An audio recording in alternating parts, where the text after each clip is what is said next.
Compass ধারাবাহিকার আজকের পর্ব।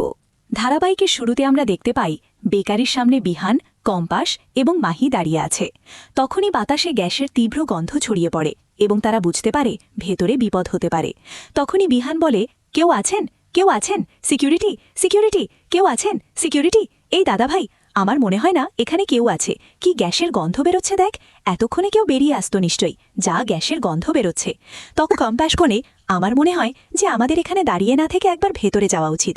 হয়তো কাজ করার পর ওনারা ক্লান্ত হয়ে ঘুমিয়ে পড়েছেন আর সেই জন্যই গ্যাসের গন্ধটা পাচ্ছেন না।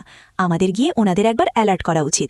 পরক্ষণে বিহান বলে, এই তো আমার ফোনে অ্যালার্ট চলে এসছে, ফায়ার ব্রিগেডের কাছে অলরেডি খবর পৌঁছে গেছে। আপনি এক কাজ করুন, আপনি থানায় খবর দিন, আমি একবার গিয়ে দেখে আসি। তখন কম্পাস বলে, আপনি একা যাবেন, আমি আসছি আপনার সাথে। এরপর দেখা যায় দরজা বন্ধ থাকায় তারা জানলা দিয়ে ভেতরের ফণিদের ডাকতে থাকে। তখন কম্পাস বলে, ও দাদা, দাদা উঠুন, আপনারা উঠুন, দাদা গ্যাস লিক করেছে, উঠুন। তখনই তারা ঝুঁকি নিয়ে কর্মীদের উদ্ধার করে এবং নিরাপদে বের করে আনে। পরক্ষণে ভয়াবহ বিস্ফোরণে বেকারিটি আগুনে পুড়ে যায়। পরবর্তীতে আমরা দেখতে পাই সবাই চৌধুরী বাড়িতে ফিরে এসেছে এবং পরিস্থিতি কিছুটা স্বাভাবিক হয়েছে।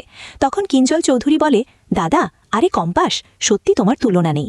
জানো দাদা, অখিলেশ কম্পাসের তৈরি গ্যাস ডিটেক্টরের রাইটস ওই কোম্পানিটা কিনে নিয়েছে, ইনিশিয়াল টাকা পয়সাও দিয়ে দিয়েছে।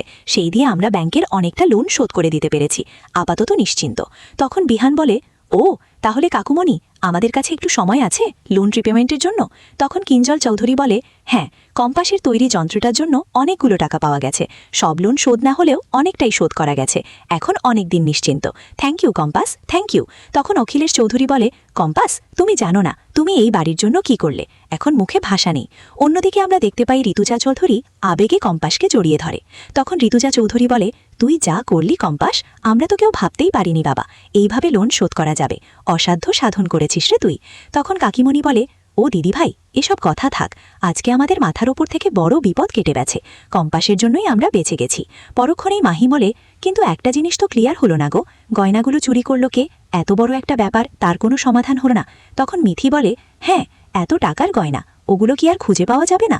তখন অখিলেশ চৌধুরী বলে, এটা শুধু টাকার ব্যাপার নয়, এই গয়নাগুলো এই বাড়ির ঐতিহ্য।